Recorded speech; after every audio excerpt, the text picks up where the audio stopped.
Hey everybody, and welcome back to another episode of Fishing the 262. In a couple of previous episodes, we talked about baits that we tried in 2024 that did not make the rotation, baits that I'm no longer going to be using. We talked in another video about baits that I tried in 2024 that are going to stay in the boat and be part of the main rotation. And in this video, we're going to talk about some new items for 2025 that I haven't tried yet, and hoping that these are going to make their way into the rotation. If not, they'll just end up in the collection with stuff that I no longer use. So let's just jump right into it, you guys. There's some stuff here that's brand new this year. There's some stuff that's just kind of like new to me. And there's some things in here that probably won't make a lot of sense until we get to the very end of the video. So let's just jump right into it. If you have any questions about any of these items, or if you want a more detailed video about any of these items, go ahead and let me know in the comments below. I'll do my best to answer any questions I can, or if you want to see a closer look at something, we can make a quick video about it. Drop me a comment, let me know. Up first, we have Suffix Revolve. This is just a new braid from Suffix. I don't know anything about this. I had to go to Dick's Sporting Goods to buy my kid a new golf bag the other day, and I saw this there. My youngest son needs some new line on one of his reels, so with backing on his, and we'll probably throw this on one of mine. It is 10-pound test. I usually run 10-pound braid to a 6 or 7-pound test fluorocarbon leader on my spinning reels. So it's the neon lime. He likes those bright colors. I typically run Berkley X9 in a crystal on my spinning reels. In fact, I've got one sitting right here.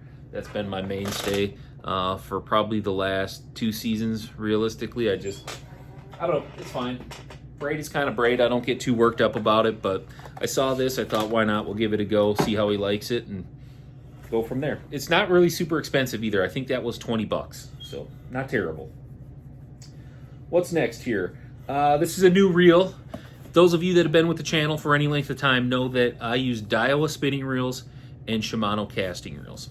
Last year, I did experiment with the Lew's skipping and pitching reel. I think it's really important to go out and try other brands and other things to make sure that you're not missing out on something. So this year, we're going to continue with that trend, and we're going to run with this guy right here, Tatula SV TW100XH. So that's an 8-speed Daiwa Tatula. They only had right-handed in stock. Again, I've said this in countless videos. I do not care what side of the reel the handle is on. It makes no difference to me. There's a couple of techniques where I'd prefer it on the left side, but other than that, I really don't care. This is going to kind of go on my do everything rod. I built a new 7'3" from North Fork Composites, and they needed a reel, so we're going to give the Daiwa a go. I'm sure this is going to be a tremendous reel. I have no reason to doubt that that's going to be a great reel. It's just going to really come down to how does it feel in hand versus the Shimanos that I prefer normally. So a couple more baits to get into, and then we're going to tie this all together with one big item at the end. So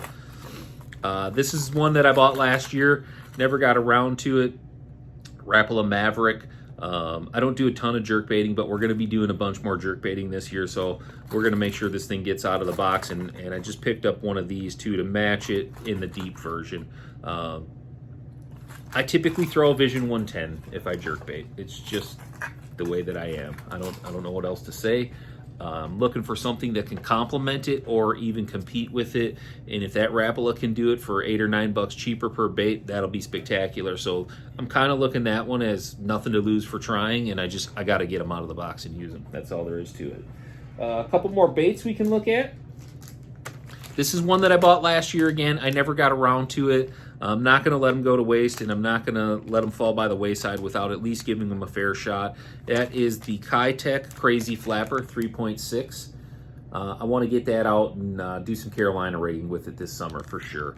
I know a lot of people kind of poo-poo on Carolina rigging these days, but the fact of the matter is it's a fish catcher. It's got to be part of the arsenal. It just is what it is. We got 2 new baits to come out this year that we're going to try. We're going to go back to the Crush City lineup with the Hedgehog, another Carolina rig bait. I kind of like that slimmer profile. Looks like it should have some pretty good options. It looks very brush hog-like, to be honest. A lot of these things all kind of look like brush hogs at the end of the day. But I like the packaging. It's a good-looking bait.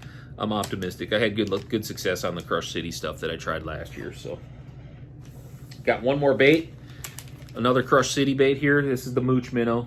Everybody knows about the Mooch Minnow. Now, a big part of the Mooch Minnow success that happens to be that Jacob Wheeler and Dustin Connell are two of the best tournament fishermen on earth. Whether they're getting help or not, whatever you think about those guys, I don't want to get into that. We know what this bait can do. I have a couple of different things that I want to do with this. Actually, I want to swim this behind some of the Jig Squad finesse jigs that I got.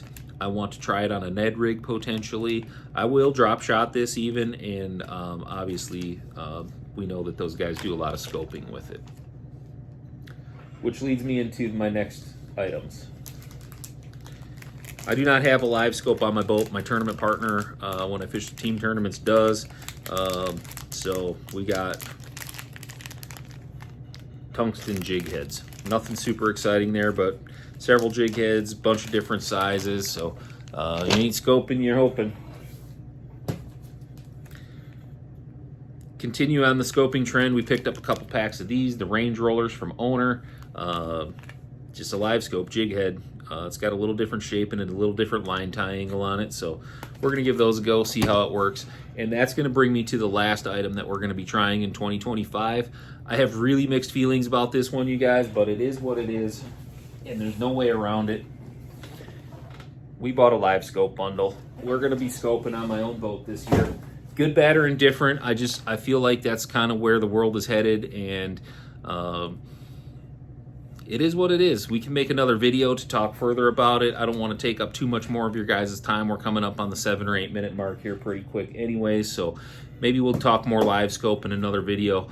Maybe we won't. I'm sure I'll take plenty of heat in the comments over being a scoper. I know it's polarizing, but it's kind of where we're at in 2025, so got to get some mounts and stuff ordered for that and get that rigged up on the boat and have her ready to go by the time these lakes thaw out and we can get out and start trying a bunch of this stuff. I'm looking forward to it. I'm looking forward to a no tournament season, fishing with my kids a bunch more, and just having a fun summer of it. So I appreciate you guys tuning in. If you guys have questions about any of the things we talked about in this video, drop me a comment below. If you want a more in-depth video about the live scope or the reel or any of these baits, let me know. I'll be happy to make them for you guys. But until next time, tight lines, everybody.